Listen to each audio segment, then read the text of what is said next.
Hello बच्चों, चलिए आज हम लोग एक कंसेप्ट को समझेंगे, हैंडशेक वाला। यानी ऐसा क्वेश्चन पूछा जाता है, अगर कुछ व्यक्ति एक दूसरे से हाथ मिलाते हैं तो कुल कितने बार हाथ मिलाया गया। तो मान लीजिए 5 व्यक्ति हैं जिनका नाम ए, बी, सी, डी और ई है। ये एक दूसरे से हाथ मिलाते हैं तो कुल कितना बार हाथ मिलाया गया। पहले आप बेसिक कंसेप्ट को समझिए। क्वेश्चन में देखिए, ए बी से हाथ मिलाया, उसके बाद सी से, उसके बाद डी से, उसके बाद ई से, यानी 4 बार कुल हो चुका है। तो ए कितने जनों से हाथ मिलाएगा? 4 जन से, तो हम लोग लिखेंगे 4। ठीक है। अब बी देखिए किससे हाथ मिलाएगा। अच्छा, अगर ए बी से हाथ मिलाया तो बी भी तो ए से हाथ मिला दिया ना। ठीक है। अब बी मिलाएगा सी से, डी से और ई से, यानी 3 बार। अब देखिए सी किससे बच गया? डी और ई से। सी मिलाएगा डी से, उसके बाद ई से, तो ये 2 बार मिलाया। डी किससे मिलाएगा? ई से, तो ये मिलाया 1 बार। सबको हम लोग क्या कर देंगे? प्लस।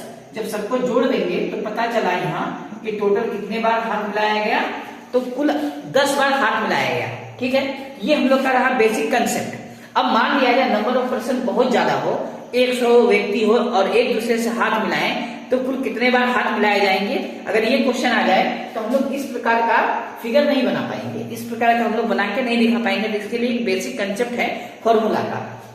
मान लीजिए इसी को अगर हम लोग फॉर्मूला से बनाना चाहें तो फॉर्मूला होता है आपको n-1 और बटा 2। n क्या है? कितने व्यक्ति हैं। जैसे 5 व्यक्ति हैं तो n 5 का काम करेगा, यानी 5। अच्छा, 5 माइनस 1 कितना हो जाएगा? 4 बटा 2। ये कटेगा 2 बार में, आएगा कितना? 10। ये हम लोग का फॉर्मूला हो गया n-1 बटा 2। ये फॉर्मूला आपको याद रखना चाहिए। मान लीजिए अगर व्यक्ति 100 है, कितने व्यक्ति हैं? 100। तो 100 व्यक्ति एक दूसरे से हाथ मिलाएंगे तो कुल कितने बार हाथ मिलाएंगे, इसको आपको ज्ञात करना है। तो इस फॉर्मूला में आप बैठा दीजिए। ठीक है। ये एक क्वेश्चन हो गया। दूसरा क्वेश्चन है नंबर ऑफ पर्सन कितना है? 100। तो 100 व्यक्ति है, 100 माइनस 1 कितना आएगा? 99 और बटा में 2। ये कटेगा 50 बार में 2 से। इसको गुना करेंगे तो कितना आएगा? 49 50 है ना।